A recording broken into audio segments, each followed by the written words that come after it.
Aleluia! É isso que acontece quando nós pregamos. E nós falamos aqui, você não sabe o que acontece no mundo espiritual enquanto nós estamos pregando.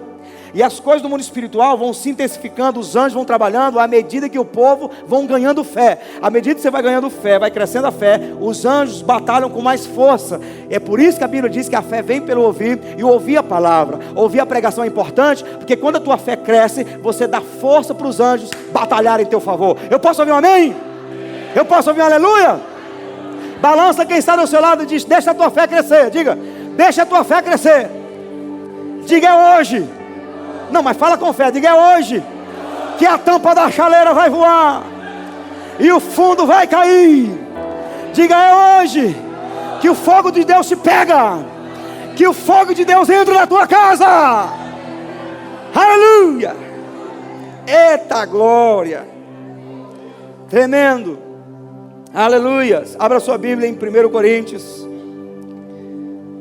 Domingo passado algumas pessoas saíram assustadas porque eu preguei sobre honra. Falei sobre o poder da honra, o quanto você atrai para a sua vida a bênção de Deus à medida que você honra. À medida que você honra e honra o pai, honra a mãe, honra as autoridades espirituais, as autoridades civis, eclesiásticas, autoridades parlamentares. Honrar, respeitar, acreditar que estão em eminência e que você precisa respeitar isso e não tocar na autoridade. Posso ouvir amém?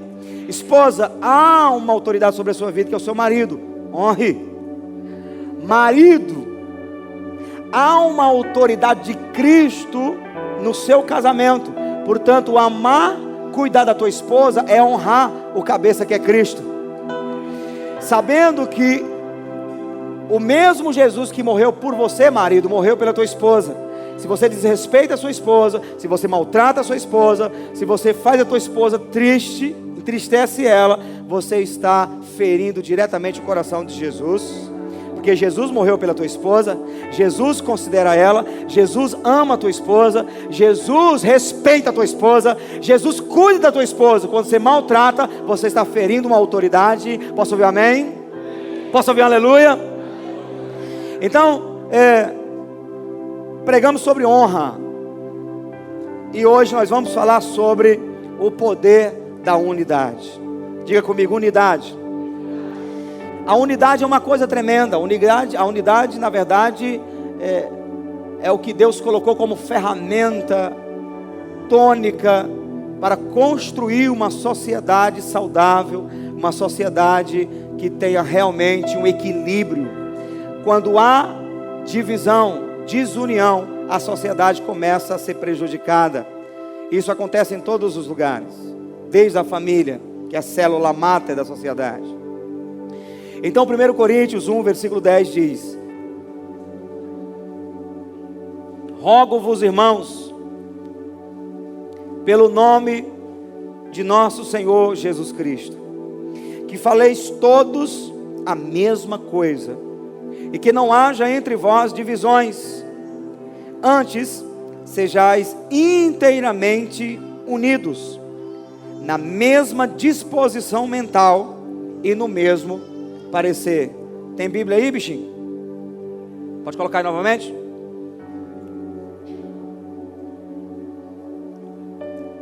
Eu vou contar até 3 para que possamos ler juntos. Vamos lá, 1, 2, 3 e... rogo-vos, irmãos, em nome de nosso Senhor Jesus Cristo, que sejais concordes no falar, e que não haja dissensões entre vós. Antes, sejais unidos no mesmo pensamento e no mesmo parecer. Palavra do Senhor. Aleluia.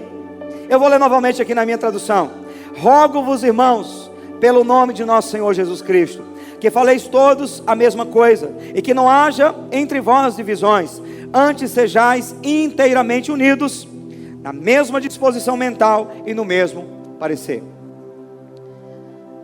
Quando Deus projetou a cada um de nós, Ele pensou em unidade. A constituição do ser humano, ela fala de unidade. O apóstolo Paulo nos dá uma aula tremenda a respeito do corpo, dizendo que cada membro do corpo deve agir com o propósito de beneficiar o outro. A minha mão trabalha em benefício de todo o meu corpo. Quantas vezes você sente uma dor no pé, né? Os mais espertos caçam um jeito de coçar, mas quando não dá jeito, você vai com a mão e coça. E alguns coçam e ainda dá uma cheiradinha para ver se tem chulé. Ou não? Você nunca coçou os dedos do pé depois?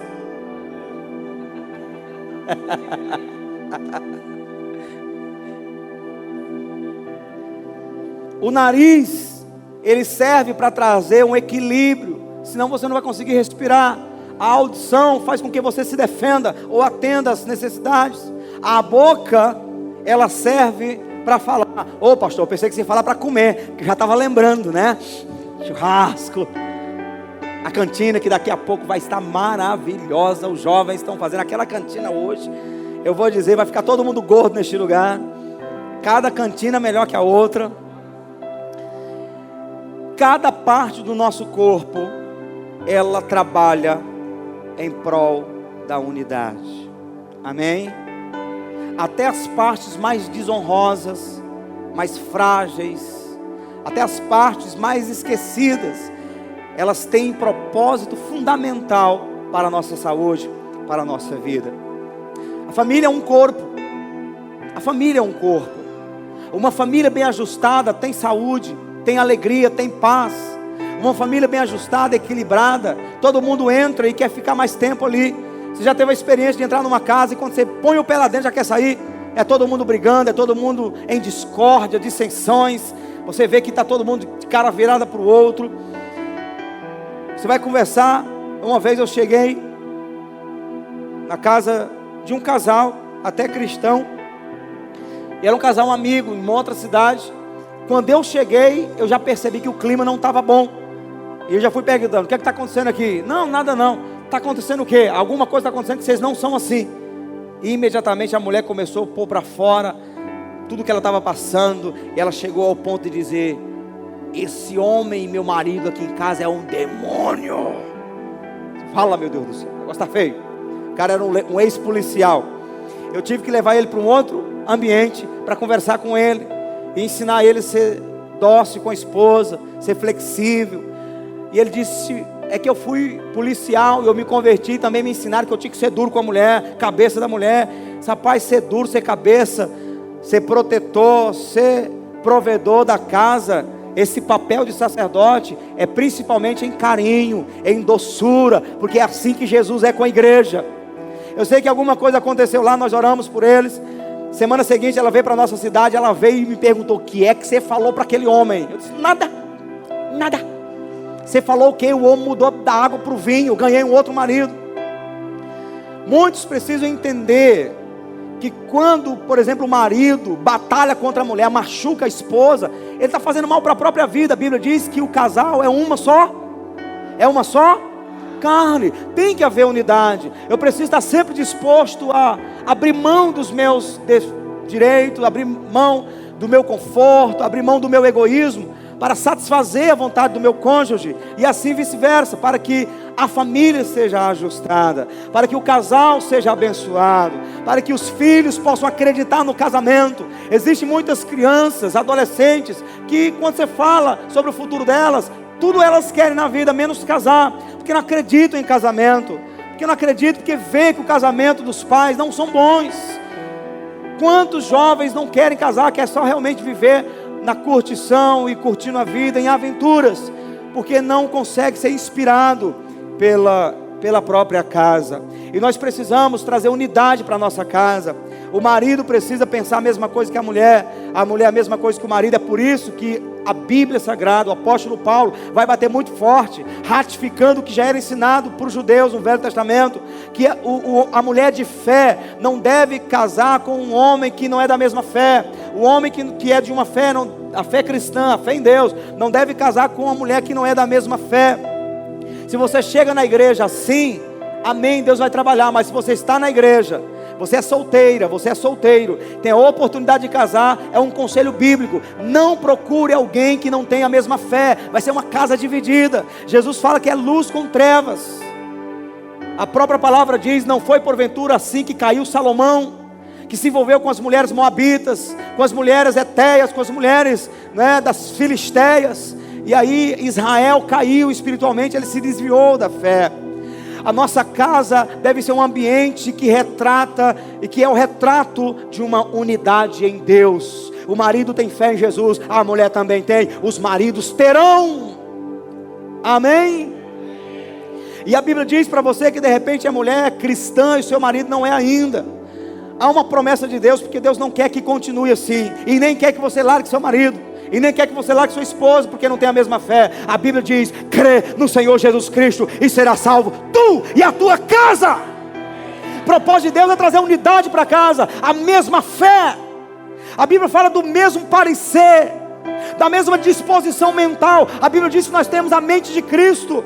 Não deve acontecer, por exemplo, você chegar em casa e começar a discutir com a esposa, porque o pastor falou algo e você entendeu de um jeito, a esposa entendeu de outro. Se todos temos a mente de Cristo, todos entenderemos a palavra como ela é de fato, de verdade. O apóstolo João fala que nós temos a unção do Santo, e essa unção do Santo, a unção do Espírito Santo, nos ensina todas as coisas. O que isso quer dizer, pastor? Quer dizer que enquanto nós estamos aqui pregando, você já está de antemão entendendo. Às vezes eu começo a falar algo aqui, você já vai começando a entender a revelação daquilo que eu quero dizer, porque o Espírito Santo está atuando, está trazendo entendimento. Eu vou dizer uma coisa para você: num ambiente de avivamento, a única coisa que não vai acontecer são as pessoas ficarem sem entender a palavra de Deus, porque é o próprio Espírito Santo que vai abrir o entendimento, vai dando a revelação da palavra. Sabe, um ambiente de avivamento é um ambiente maravilhoso.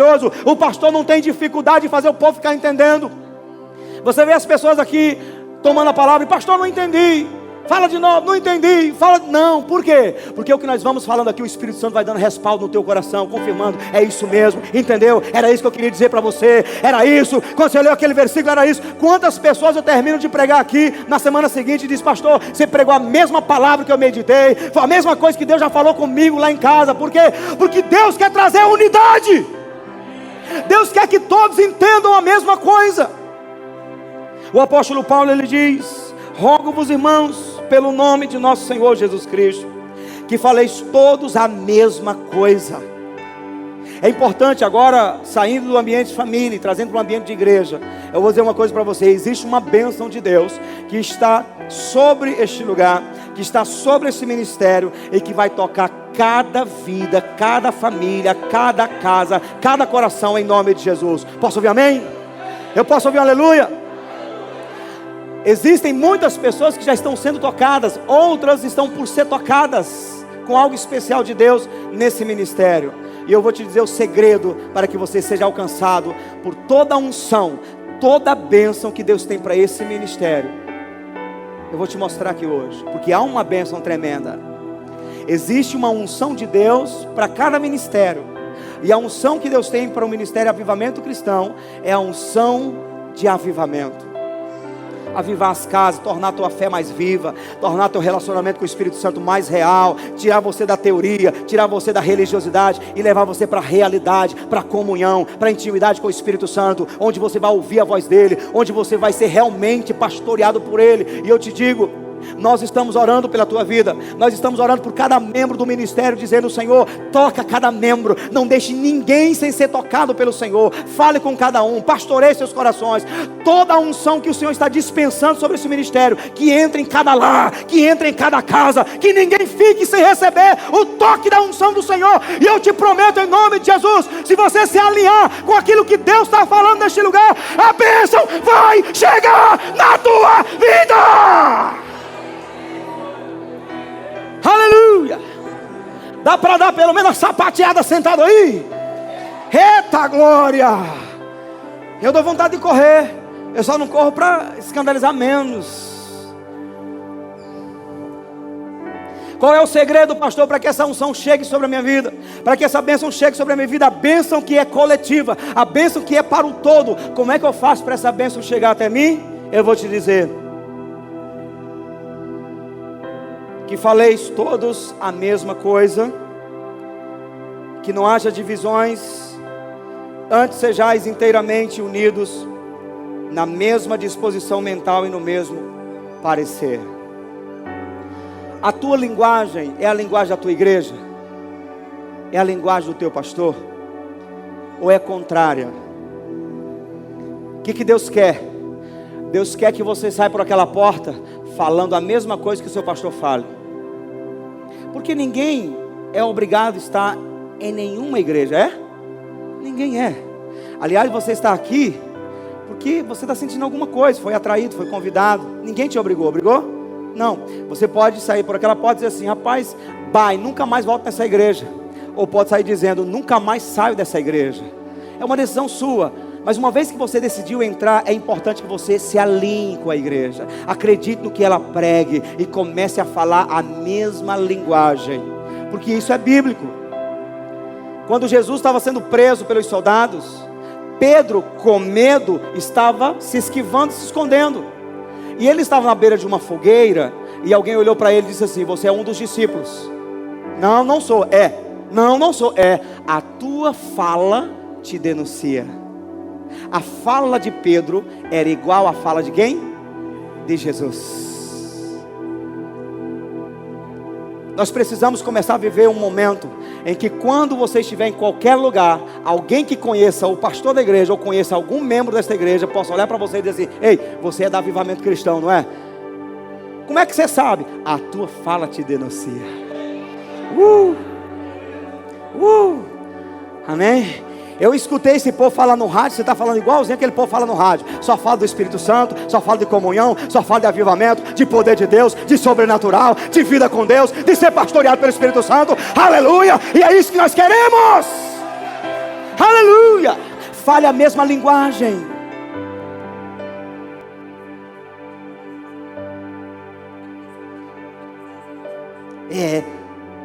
O povo, eu nem estou lá no rádio, o povo: pastor Zezinho, o programa está uma benção, pensando que eu estou lá. Não é nada, é os irmãos que já estão mais original do que o pastor.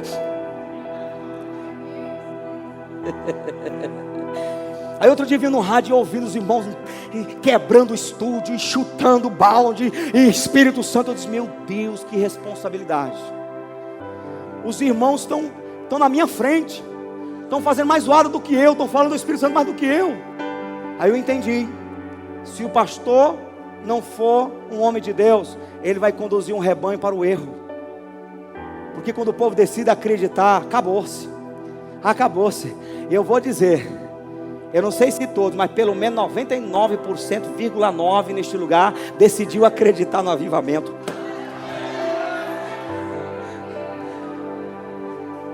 Pastor, não bota a mão no fogo por mim não. Eu boto, porque é o Espírito Santo que está trabalhando, não sou eu. Amém, mano? Eita glória, aleluia. Fale a mesma linguagem. Fale. Isso tem que acontecer assim, de tal maneira. Por exemplo, você que conhece bem a sua esposa, você que é bem comunicativo com a sua esposa, você que gosta de conversar com a sua esposa. Porque tem marido que não gosta de conversar com a esposa, não tem? Ou não? Conversa como o homem da cobra com todo mundo, mas na hora que é para falar com a esposa, existe um demônio zíper na boca. Está quebrado em nome de Jesus? Está quebrado em nome de Jesus? O casal que se comunica bem, alguém chega assim: rapaz, tua esposa estava falando isso. Ela não. Essa não é a linguagem dela. Teu marido estava falando isso e isso e acolá. Ele? Tenho certeza que não. Não é a linguagem dele. Vi teu marido jogando piléria numa mulher lá. Vi teu marido. O meu marido? Você viu o outro, não o meu. Certo que tem alguns casos que a mulher vai ter que responder assim: como é que foi mesmo? Estava jogando piada. Pois era ele mesmo, era ele. Sei que era. Ou então: deixa eu ver esse desgraçado aqui. Oi, meu amorzinho nada. Deixa eu te dizer, tu estava falando isso e isso. Não confio no marido. Não há comunicação, não há conhecimento. Então acredita em tudo que os outros dizem. E como o diabo tem usado outras pessoas para destruir casamento, e não vai destruir o teu em nome de Jesus. Como é que protege isso? Unidade, comunicação, falando a mesma coisa. O apóstolo Paulo fala aqui a respeito de ter o mesmo parecer, mesma disposição mental. Quando Paulo diz que nós devemos todos pensar a mesma coisa, o que ele está dizendo? A Bíblia diz que todos temos a mente de quem? Todos temos a mente de quem? De Cristo. Aí ele diz, e todos devem ter o mesmo parecer. O que é ter o mesmo parecer? Em relação, por exemplo, ao avivamento. É assim, Zé Filho, o que é que você acha em relação a isso? Pastor, eu acho isso. E você, Juliana? Eu acho isso. A senhora acha o quê? Eu acho isso. E você, meu irmão, você acha? E aí vai bater na mesma coisa que um acha, é o que o outro acha. Então todos têm o mesmo parecer. Qual é o teu parecer em relação a isso? É isso. Então todos estão unidos no mesmo parecer, pensando a mesma coisa e tendo a mesma conclusão. Sintonia. Obrigado. Quer me ajudar aqui? Aí. Logo, logo, hein? Eita glória! Parecer. Isso vai gerar unidade, vai abençoar a tua vida e vai te proteger. Porque tudo que o diabo quer, sabe o que é? Um aliado do teu lado, teu próprio amigo, ou esposa, esposo, pai, mãe, filho. Jesus falou que chegaria um tempo em que os próprios filhos se levantariam contra os pais contra os filhos, não é isso? Tudo que o diabo quer é encontrar alguém desalinhado com você, alguém que não está pensando a mesma coisa, não está tendo o mesmo parecer, para ele usar essa própria pessoa para prejudicar você. Porque se o diabo aparecer para você com tridente, com chifrão, com a cauda de serpente, você nunca vai ouvi-lo. Ele vai aparecer, sabe como? Na vida daquela pessoa que para você é perfeita, ou que você tem tanta consideração, que fica constrangido em dizer um não. Aí ele vai chegar todo bonitinho, sabe, na maciota, lábia, papapi para papá. Quando você pensa que não, você já está indo contra Deus, igual Eva foi, e está deitando com a serpente, andando com a serpente, igual ela fez.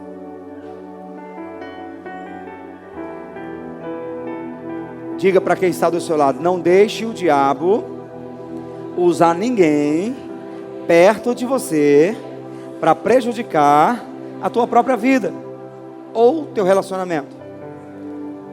Quem já leu o livro que eu indiquei semana passada, de Rick Joyner, Chamada Final e Batalha Final? Quem já está lendo?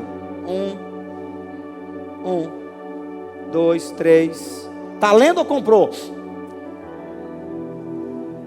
Pastor, eu comprei, está lá bonitinho, já começou a ler. Eu quero que toda a igreja, se puder, leia esse livro. Você vai ter noção, chamada final, batalha final.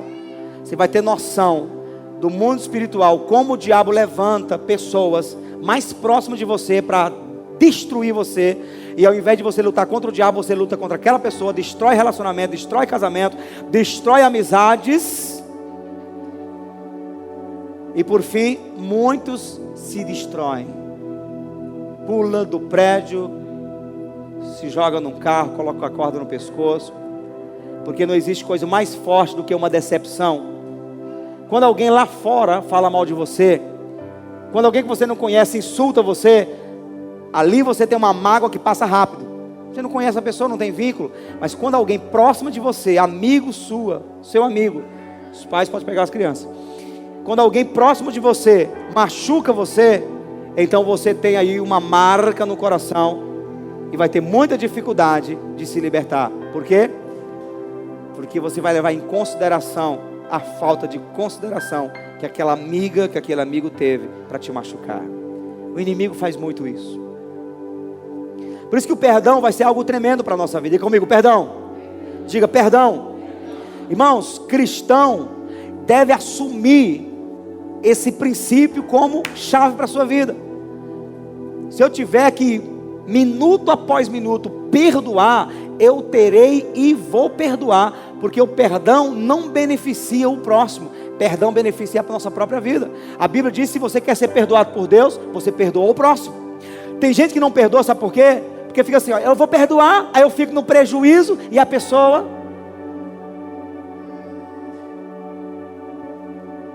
aí eu perdoo, aí fica tudo aí, mas já está dizendo o nome, perdão, é uma grande perda. Agora, saiba de uma coisa, que às vezes alguém te machuca, toma algo de você, e você vive sofrendo, e aquela pessoa nem lembra que você existe.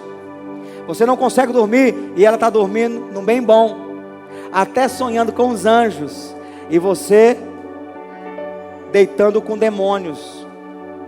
Como assim, pastor? A essência do diabo é ódio. Quando você nutre ódio dentro de você, sentimento de ira, de raiva, de mágoa, você está dando brecha para o diabo. Quando Paulo diz, não deis lugar ao diabo, imediatamente ele vai dizer assim, irai-vos e não pequeis. A maneira de você dar mais brecha para o diabo é na ira, é na raiva, no ódio, é na mágoa. Porque a essência de Deus é amor. Quando você ama, o diabo não encosta perto. Mas a essência do diabo é ódio. Ele veio para matar, roubar e destruir. Quando você nutre raiva, então você está chamando o capeta, o lapiroto. Não faça isso. Perdoe as pessoas que estão perto de você. Perdoe os que te machucam. Tem uma frase que eu já citei aqui, de um colombiano, líder de um pastor lá de Bogotá, que diz assim: eu vou perdoar como se nunca tivesse sido ferido. Diga comigo, vou perdoar a todos como se nunca tivesse sido ferido. Amém? Aleluia. É uma decisão. Você decide, a tua alma vai ter que obedecer.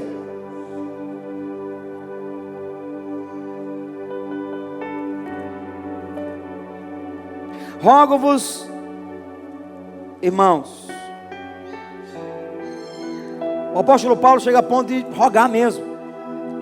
Irmãos, pelo amor de Deus, é um apelo que ele faz. Eu rogo a vocês. Eu não quero impor, porque isso não deve ser imposição, mas eu quero apelar como se isso fosse realmente vital para a vida de vocês. Que todos andem unidos, não tenham divisões. Ei, não concordou com algo que o pastor falou, não entendeu direito, fale conosco.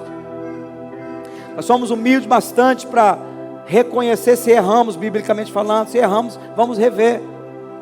Se de repente você entendeu errado, você vai me dar a oportunidade de explicar. Amém? É injusto às vezes você sair, eu não vou mais naquela igreja, o pastor falou isso, e você não nos dá a oportunidade de explicar. Porque às vezes você entende uma coisa, mas os outros todos entenderam diferente.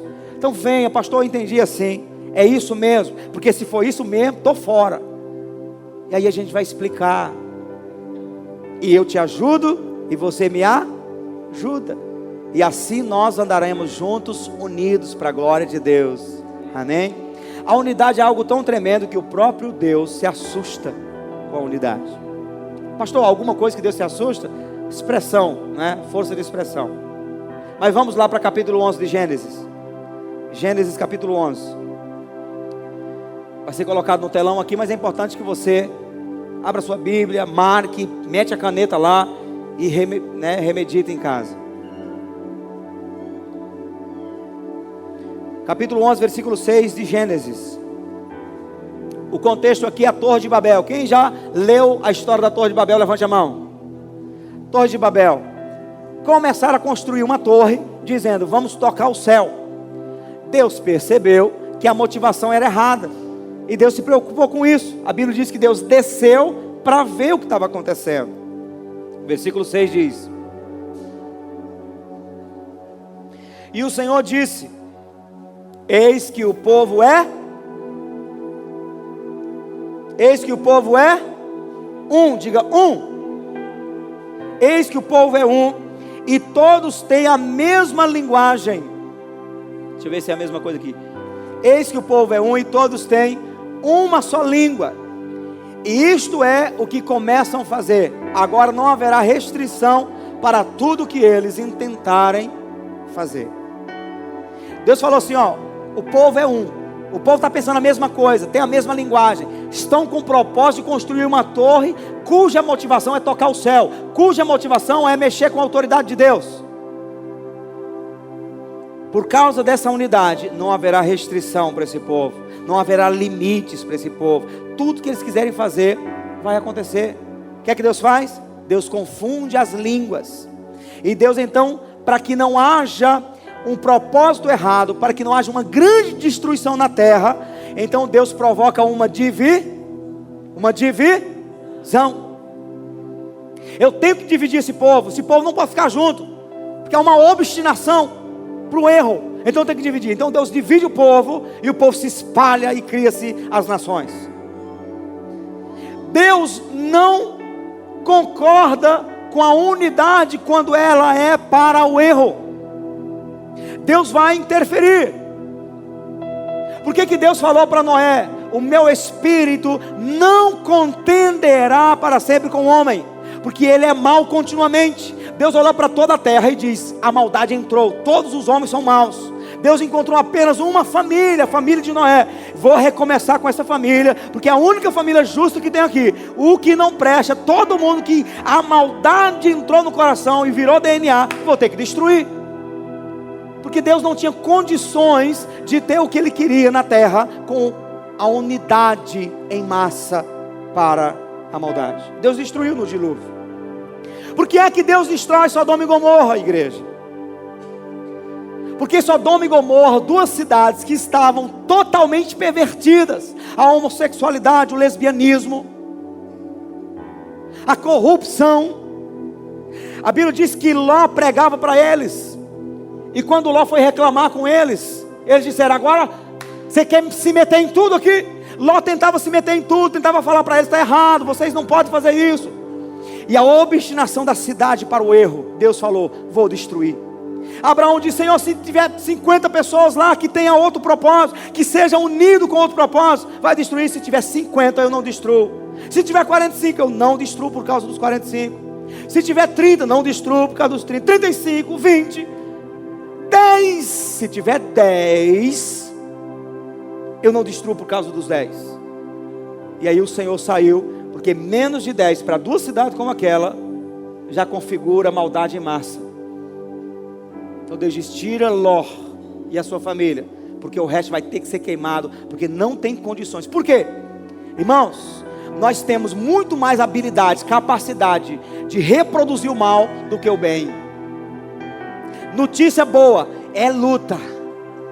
Vê, a nossa peleja é grande, a gente põe uma mensagem bíblica, aí a gente tem que fazer, sabe o quê? Tem que compartilhar. Vai para um, vai para outro, vai lá, compartilha, nos ajude a divulgar o Evangelho, porque o que é bom é com luta. Coloque agora, filma 15 segundos de um acidente com pessoa com o pescoço arrancado, ou alguém esfaqueado, ou alguém roubando. Só precisa colocar para uma pessoa no WhatsApp ou no Instagram, uma. É questão de minutos. O mundo inteiro, Nova York já está vendo, o Japão já está vendo. Por quê? Porque o que é mal se alastra rápido, por causa da inclinação do ser humano. Então quando Deus olhou para Sodoma e Gomorra, Ele disse: se essas duas cidades continuarem existindo, eu vou perder o mundo. A homossexualidade era uma coisa tão normal lá, que quando os anjos entraram para pegar Ló, os homens foram lá bater na porta de Ló: me dê esses homens aí, dá pra gente aqui, são bonitos, são anjos, são parecendo os homens da Avivamento Cristão, tudo anjo, tudo bonito. Aí os caras falaram: que Ló, irmãos, Ló disse: eu tenho duas virgens, nunca conheceram homens, pega minhas filhas, mas não toque esses homens. Sabe o que eles falaram? Não queremos suas filhas, são os homens. São eles que nós queremos. A maldade, a inclinação para o erro. Você acha que Deus iria fazer o que com Sodoma e Gomorra? Destruir, irmãos. Todas as vezes que Deus nos sonda e percebe que nós estamos com o coração dividido em relação à vontade dEle, e começamos a reproduzir o mal, Deus vai dar um jeito de nos abater. Quando Lúcifer, Satanás, se levantou querendo ser igual a Deus, pegou a terça parte dos anjos e iludiu, enganou eles para se levantar contra Deus. O que é que Deus fez? A Bíblia diz que Deus os abateu e lançou para o inferno, porque a unidade é uma coisa terrível. E o próprio Jesus, quando está na terra, reconhece a unidade do inferno, o quanto o diabo é organizado para trabalhar em prol do mal. Jesus falou assim: Satanás não luta contra Satanás, porque um reino dividido não subsistirá. Jesus reconheceu a organização do reino do diabo para o mal. É por isso que Jesus veio principalmente para destruir as obras do diabo. O diabo tem todos os demônios e ainda tem os homens a seu favor para destruir a terra. E a Bíblia diz que para isso se manifestou o Filho de Deus, para destruir as obras do diabo. Tudo que é mal na tua vida, tudo que pertence ao diabo, tem que ser destruído. Tem gente cultivando o demônio, tem gente cultivando o erro, iniquidade. Você não pode fazer isso, senão você vai contra Deus. A Bíblia diz: não ameis o mundo, nem o que no mundo há. Aquele que se constitui amigo do mundo, se faz inimigo de Deus, porque Deus vai destruir o mundo. A Bíblia diz que o mundo passa com a sua concupiscência, mas aquele que faz a vontade de Deus permanecerá para sempre. Seja radical contra o pecado. Percebeu que tem um pecado corroendo tua alma, tem um pecado corroendo tua vida, tirando você da presença de Deus? Seja radical, renuncia, diga: Satanás, eu te devolvo o que é teu. Toma esse pecado, toma essa maldade, toma essa mentira, toma esse orgulho. Eu prefiro viver com Jesus no meu coração e ir para o céu do que ser destruído, porque o pecado nos separa de Deus. Tem muita gente que não sente presença de Deus, é insensível, triste. E eu te digo, só existe uma coisa que impede você de sentir Deus. Isaías 59, 1 e 2 diz: os meus ouvidos não estão tapados para não ouvir vocês, nem meus braços encolhidos para não tocar vocês, mas vossos pecados fazem divisão entre vós e o vosso Deus. O pecado é quem nos separa de Deus. Por isso que para conquistarmos o avivamento, precisamos falar contra o pecado, falar de arrependimento, porque uma igreja que não vive em arrependimento, ela nunca vai sentir Deus. Sabe qual é o termômetro da santidade da igreja? Quando ela começa a sentir a presença de Deus. Porque Deus não vai entrar num ambiente cujos corações estão inclinados ao erro, ao pecado, ao mundo. Deus não vai entrar. Porque quando eu decido viver com pecado, eu estou dizendo indiretamente: eu não amo a Deus e não quero saber de Deus. Eu quero saber de mim, do meu egoísmo e do meu pecado. Ou não? Por outro lado, meus irmãos, eu vou dizer que quando Deus encontra um povo unido para um propósito, ninguém segura. Nos uniremos pelo avivamento, amém? Nos uniremos pela salvação de Teresina, nos uniremos pela salvação do Piauí, nos uniremos pela salvação do nosso Brasil, em nome de Jesus. Eu tenho orado e dito ao Senhor: Pai, não deixe que na volta de Jesus, no arrebatamento, a gente seja encontrado nessa apatia. Quando Jesus voltar no arrebatamento, nós queremos estar com multidões para apresentar o Senhor Jesus como igreja. Nós queremos resgatar todos que pudermos, para que quando Jesus voltar, multidões, 200 mil almas de Teresina, 1 milhão de almas no Piauí, 10 milhões de almas no Brasil, 100 milhões de almas nas ações. E se você é louco para sonhar, porque crê que Deus é grande, diga amém, diga glória a Deus. Quando Deus encontra um povo unido para um propósito, não haverá restrições, não haverá limites. Isso é tão forte que Deus chegou para Gideão, capítulo 7 de Juízes. Gideão, homem valoroso, e começou a trabalhar com Gideão. Gideão, você vai libertar o povo. E Gideão, com aquela dificuldade, ele começou a acreditar, e Deus colocou 32 mil soldados nas mãos de Gideão. 32 mil soldados. Pega esses soldados e vamos lutar contra os midianitas.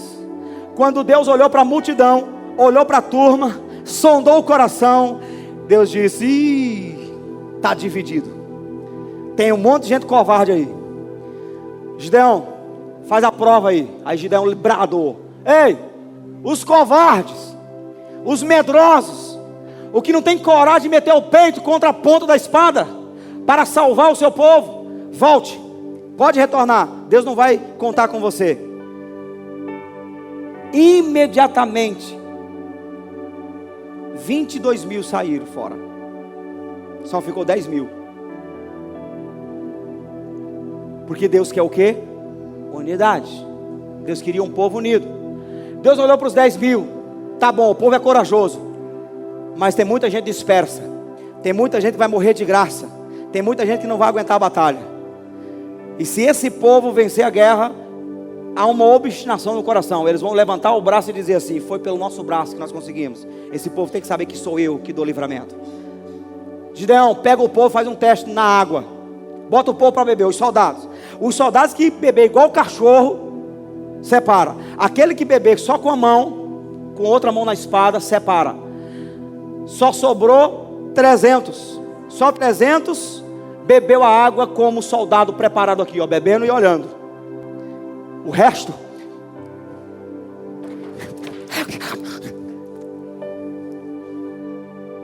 Você nunca bebeu igual cachorro? É porque você não teve o privilégio de morar em Aroazes. Água de enchente, encheu, sangrou o tanque. Todo mundo vai banhar agora. Aí a gente entrava, espalhava a água que tinha aquele pozinho e começava já com água no pescoço. Ou às vezes a gente mergulhava quando chegava naquela parte bem friinha, quase com gosto de lama. São coisas que nunca um Zé Nito desse vai saber, nunca um Leandro desse vai saber, nunca que o como é que é o policial ali, rapaz, me lembra, Zé Nito? Heráclito, nunca que uma criatura dessa vai saber. Ele que treina os policiais, colocando para comer até lama. Os caras beberam igual cachorro. E Deus disse: eu não quero ninguém que tenha perfil de cachorro. Eu quero gente que tenha perfil do leão da tribo de Judá. Aleluia. Amém? 300. Gideão olhou: Senhor, com 300. Deus queria ensinar que não precisa ser muito. Só precisa estar unido com o mesmo propósito. Jesus falou o que, irmãos? Ele falou assim: eu não preciso numa cidade, eu não preciso numa igreja ter 10, 20, 30 mil pessoas para eu estar lá. Se tiver 2 ou 3 no meu nome, eu estarei no meio deles. Deus sempre abençoou a maioria pela minoria. 300 homens. Aí Gideão ficou com dificuldade. Deus olhou: Gideão, está com medo, né, cabra? Mas vou te mostrar. Entra lá no ambiente dos inimigos, escuta o que eles estão falando. Ele entrou de noite e começou a escutar um cara dizendo assim: rapaz, eu tive um sonho. Qual foi o sonho? Eu sonhei isso. Aí o outro interpretou na mesma hora. Sabe o que significa isso aí? Gideão com seu exército vencendo a todos nós. Nós vamos morrer na mão do homem. Quando Gideão ouviu aquilo, voltou, tocou trombeta e Deus deu vitória, porque os próprios anjos do Senhor batalharam em favor de Gideão. Que é isso, pastor? É quando Deus encontra um povo com uma unidade, com o mesmo propósito. Mente dividida atrapalha um propósito. Por isso que pregar a palavra é importante, porque nós queremos que o povo tenha o mesmo parecer, o mesmo pensamento. Jesus ia entrar para curar alguém. Aí ele não entrava com os 12, só entrava com Pedro, Tiago e João, os mais próximos. Entra aqui. Por quê? Ele foi entrar na fila de Jairo. Ele não deixou ninguém entrar senão Pedro, Tiago e João. E ainda mandou o povo sair. Por quê? Porque mente contrária atrapalha o sobrenatural de Deus se manifestar. Já tivemos experiência que a gente vai orar por uma casa, numa roda, com um propósito, e a coisa não flui até que alguém, fulano de tal, saia do ambiente. Uma vez eu fui expulsar um demônio de um jovem, e eu expulsava o demônio voltava, expulsava e voltava. Tinha uma macumbeira dentro da casa, e ela, enquanto eu orava para expulsar o demônio, a macumbeira ficava fazendo mandinga. E teve um momento que ela pegou na mão do jovem, e eu tive que bater na mão para separar. Enquanto eu te falei, ó, se vocês não tirarem essa mulher daqui, eu vou sair, vocês vão ficar com esse endemoniado. Quando tiraram a mulher, eu expulsei o demônio, e o menino foi livre e dormiu.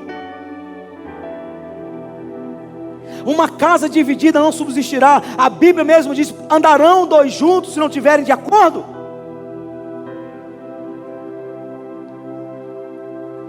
Então Deus quer levantar um povo com o mesmo propósito. Creia no que Deus está fazendo neste lugar. Deixe isso entrar no seu coração como DNA, como parte da sua vida, e você vai começar a experimentar os milagres que Deus tem disponível para esse ministério. Nós estamos construindo um depósito de milagre em oração. Quando Deus decidir derramar, vai ser assim uma vez. Pum! Quem está com o coração aberto vai começar a ser visitado, você pode ter certeza. Porque tem gente que é assim, ó, entra na chuva, Deus manda a primeira chuva, molha a terra, sobe aquele cheirinho de pó molhado, maravilha. Aí você vai entrar na chuva, põe o guarda-chuva e a chuva não te molha. Se você quer ser molhado por uma chuva, não põe o guarda-chuva. Então vai ter chuva de bênção que Deus vai derramar aqui, que vão ter pessoas que vão fazer assim, ó, coloca o guarda-chuva, coloca o guarda-chuva. Deixa eu ver se você não está entendendo o contrário. Tem muita chuva de bênção que Deus vai derramar neste lugar. E que tem muita gente que, por não estar alinhado no mesmo propósito, coloca o guarda-chuva. Não, eu não creio, eu não acho que é assim. Eu acho que não precisa esse arruaço todo. E não, a chuva não o molha. Se você quer ser molhado pela chuva de Deus, tire o guarda-chuva. Tire a proteção da incredulidade, do egoísmo, sabe? Do achismo. E se deixe ser molhado por Deus neste lugar. Ele vai te molhar. Tenha o mesmo propósito.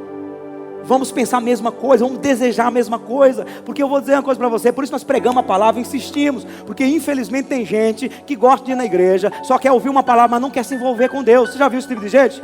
Não, é bom, a palavra é boa, o culto é bom, mas esse negócio de mais orar, esse negócio de me envolver demais, não. Ela não gosta de Deus, ela gosta de ouvir uma coisa boa, para desencargo de consciência. Mas quando você chama ela para perto de Deus, para intimidade com o Espírito Santo, ela não quer. Então nosso propósito aqui é bater martelo, quebrar corações e fazer você entender a necessidade, a importância, o valor, o quanto é maravilhoso estar com Deus, andar com Deus, ser cheio do Espírito de Deus. Amém? Diga para quem está do seu lado: se deixe ser molhado. Diga: acredite na unção. E aí, queridos, eu vou terminar aqui com Salmo 133. Abra em Salmo 133.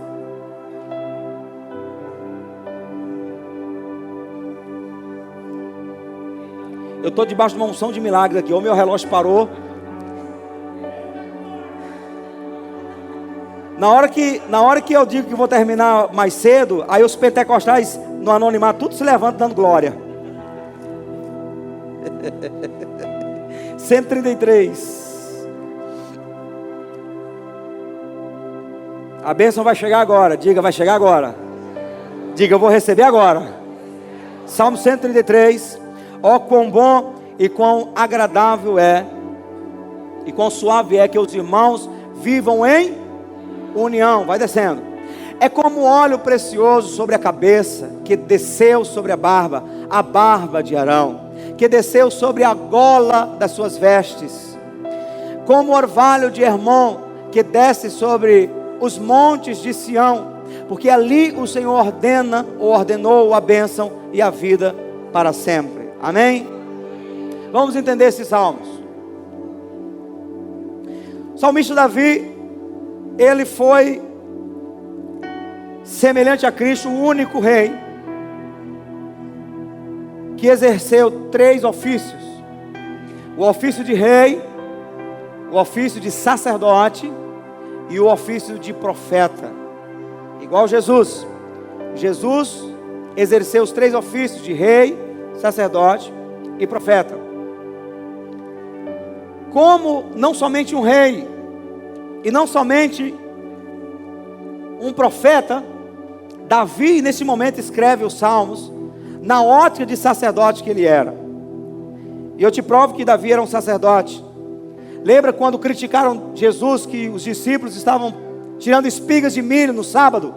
E a resposta de Jesus foi: não lestes o que fez Davi, comendo o pão da proposição, que somente o sacerdote poderia comer? Davi era um sacerdote.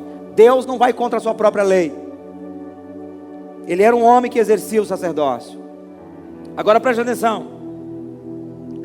Quando Davi escreve o Salmo 133, ele está vendo na ótica de um sacerdote, e ele está entendendo o poder da unidade.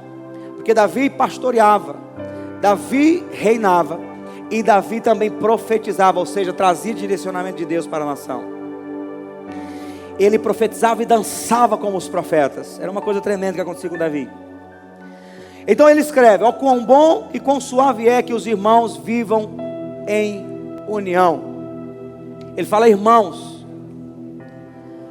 Davi está trazendo aqui um mover profético, uma palavra profética para a igreja. Porque só na igreja de Jesus Cristo, só na igreja primitiva, é que de fato essa linguagem de irmãos passa a ser uma realidade prática no meio do povo de Deus. Então ele já está enxergando o que aconteceria lá na frente, no meio dos irmãos em Cristo Jesus. Amém? Ó, quão bom e quão suave é que os irmãos vivam em união. Ele vai dizer o que acontece no mundo espiritual quando isso sucede. É como o óleo Óleo fala de quê? Óleo na Bíblia fala de unção. Unção só pode vir de uma pessoa chamada Espírito Santo. Jesus foi ungido pelo Espírito Santo. Capítulo 1, 9 de Hebreus, a Bíblia diz que Jesus foi ungido com óleo de alegria. Salmista Davi, no Salmos 23, vai dizer: unges minha cabeça com óleo, meu cálice transborda. Então o óleo fala de unção, e a união vai trazer esse óleo precioso sobre a cabeça. Davi vai falar de quem? De Arão. Arão representa sacerdócio. Arão era o sacerdote principal, era o sumo sacerdote, que era o cabeça dos outros sacerdotes, que serviam na casa de Deus.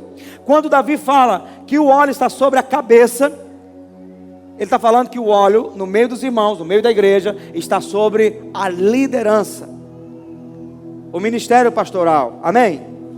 Eu quero que você entenda isso, porque do teu entendimento em relação ao que eu vou falar, vai depender a unção que vai descer sobre a sua vida. Então, a unção está sobre a cabeça, o óleo está sobre a cabeça. Só que não fica só sobre a cabeça. Diz que esse óleo desceu sobre a barba. A barba de quem? Arão, ministério sacerdotal. Todos que trabalham no reino de Deus são sacerdotes. Além de ser igreja sacerdote, trabalham na casa de Deus, herdando o ofício sacerdotal dos sacerdotes lá do povo de Israel. A barba fala de maturidade. Maturidade fala de um grupo de liderança madura que trabalha com o pastor, que trabalha com a liderança. O apóstolo Paulo disse: não dê responsabilidades ao neófito, ao novo convertido, porque ele vai cair na tentação do diabo, a soberba vai entrar. Então espere o povo amadurecer para ocupar certos cargos, para ocupar certas responsabilidades. Então entende-se que o pastor tem uma unção, e que a liderança que trabalha com ele, os obreiros que trabalham com ele, tenham uma certa maturidade. Podem não ser tão maduros, mas estão caminhando, já estão no ambiente de maturidade. É tanto que quando eu vou atender uma ovelha, eu atendo com um nível de rigidez, de exigência, de mudança. Quando eu vou atender um obreiro, alguém que trabalha comigo, aí a gente já fala mais forte, porque não estamos falando apenas com uma ovelha, estamos falando com alguém que já tem um entendimento maior, ou pelo menos que deve ter. Amém?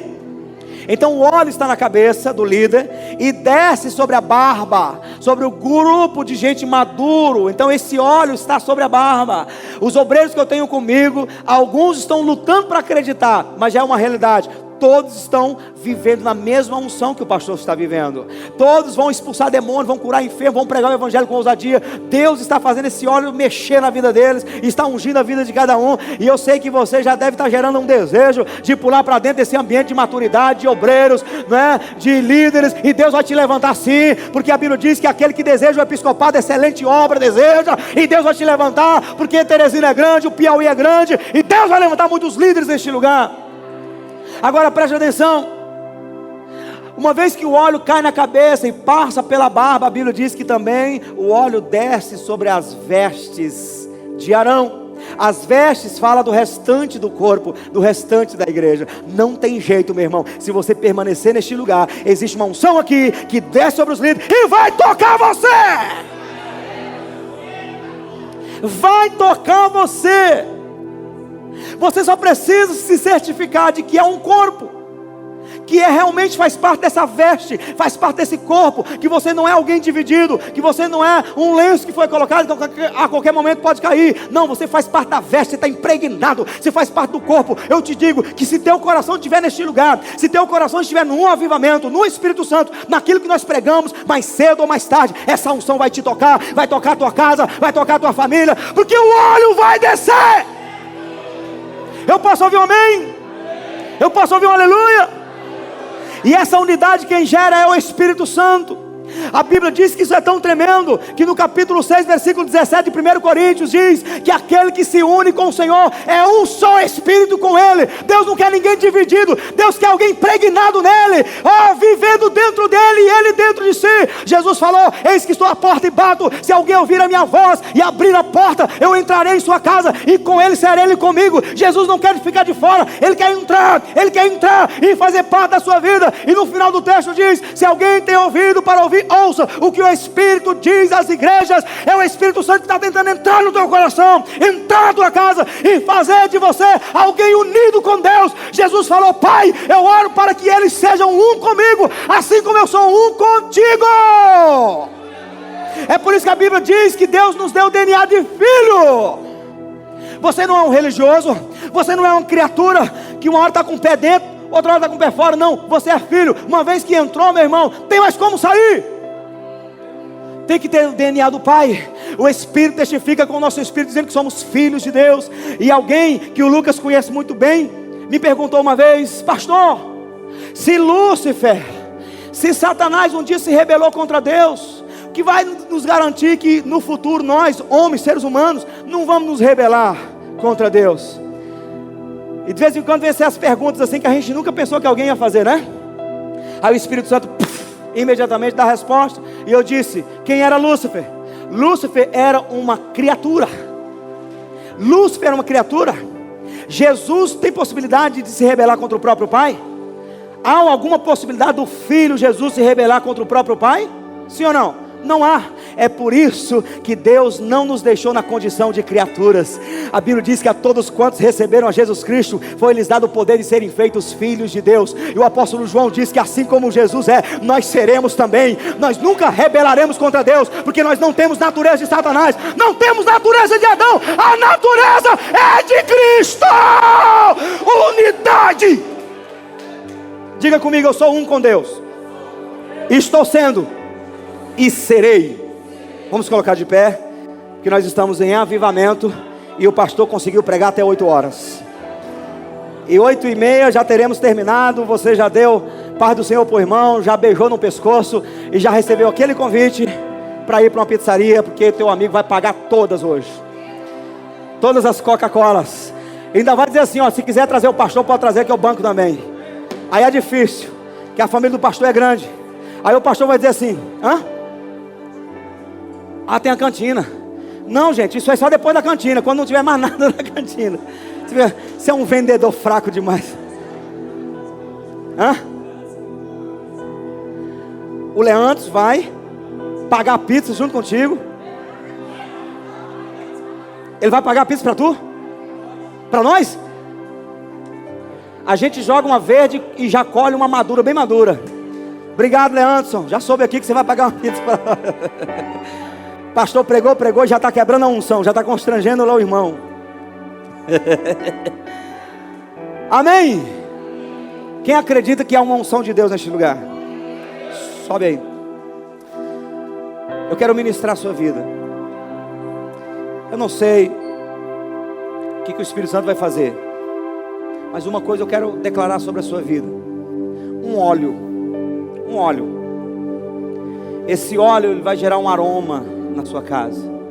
Você vai chegar na sua casa e o aroma desse óleo vai exalar em todos os cômodos da sua casa. Vai fazer o diabo passar mal, dar náuseas. O diabo não vai conseguir ficar na sua casa. Você vai levar o cheiro da mirra do Senhor. Você vai levar o cheiro do aloés do Senhor. A unção vai estar sobre você. Levante suas mãos. Feche seus olhos. E a primeira oração que nós vamos fazer é alinhando nossa visão, nossa unidade. Você pode ficar muito à vontade e dizer: Deus, não é muito a minha praia esse negócio de avivamento. Eu até vejo que está na palavra, mas eu gosto de uma coisa mais diferente. Você fica muito à vontade. Mas se de repente o Espírito Santo está capturando o teu coração e você se identifica com esta unção, se identifica com esta sede, com essa maneira de lidar com Deus, então se comprometa com Ele hoje. Se comprometa de andar nessa unção, de andar nessa visão, de querer colocar em prática o lugar secreto, buscar Deus, ser pastoreado pelo Espírito Santo.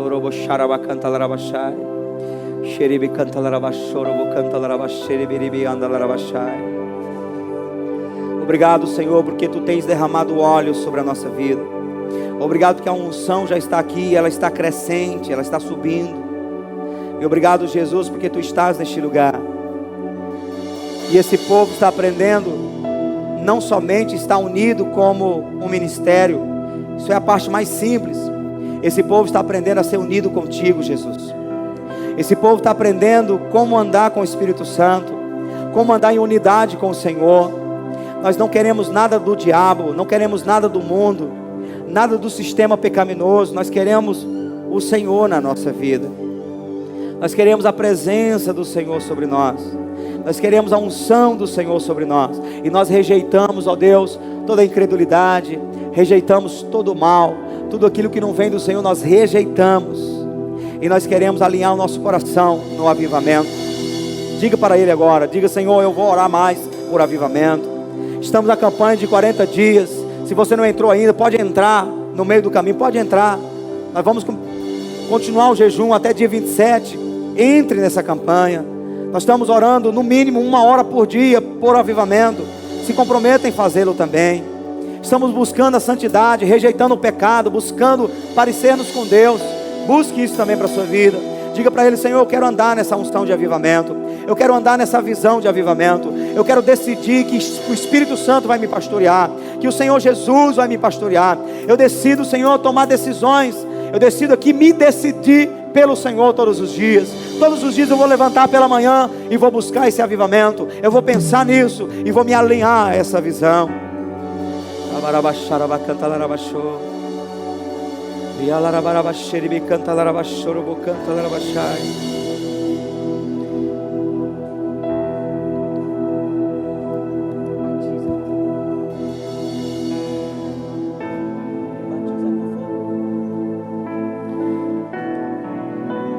Eu queria que você olhasse para mim agora. Eu sei que você está em oração, está sendo sincero. Deixa eu te dizer, quando Deus decidiu dividir um povo mau, trazer divisão sobre um povo maligno na Torre de Babel, Deus mexeu com a língua. Deus confundiu as línguas e criou-se várias línguas a partir de então. Mas quando Deus decidiu trazer unidade para a terra, Deus também mexeu com a língua no dia de Pentecostes. Deus trouxe línguas estranhas. E isso é tão profético que naquele dia, do dia de Pentecostes, a Bíblia diz que todas as nações da época estavam lá e observaram, contemplaram os discípulos falando em outras línguas. Aí a igreja trouxe uma unidade e o cristianismo se estendeu sobre toda a terra. E por isso que nós temos hoje em toda a terra o quê? Um povo que fala a mesma língua. Se você for lá no Japão, os crentes falam a mesma coisa. Se você for no Afeganistão, os crentes falam a mesma coisa. Se você for em Israel, falam a mesma coisa. Se você for em qualquer país da América Latina, os cristãos falam a mesma coisa. O que é isso, pastor? No dia de Pentecostes, Deus trouxe unidade para a terra por meio da igreja, tocando nas línguas, dando língua estranha. E isso aconteceu quando o Espírito Santo desceu sobre todos, que estavam reunidos no mesmo lugar.